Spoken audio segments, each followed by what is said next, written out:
苹果的营养很丰富，不寒不燥，可以适当多吃。今天我就用这2个苹果来给小朋友做一个好吃的小点心。洗干净之后把皮刨去，刨好皮了把芯去掉，再切成小丁。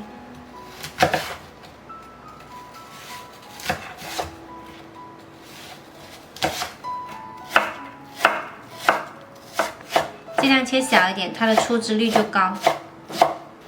切好了装起来，然后加1勺白糖调味，再来100克糯米粉。先用筷子拌匀，再揉成团。用手稍微压一下，这样苹果的汁呢会出来的更多，比较好成团。最后揉成这样的团就好啦。然后捏一小块下来，先搓圆，再按扁，按成这样的小饼，再均匀的沾上面包糠就可以了。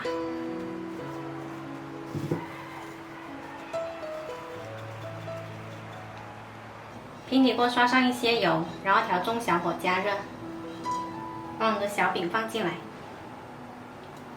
一定要小火煎，这样子才能够煎熟，也不至于很快焦。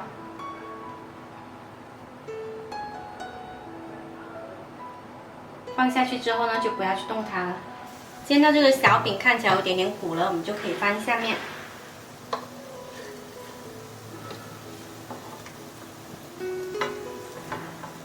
可以打斜，把侧边也煎一下，然后多翻动，两面都煎到金黄。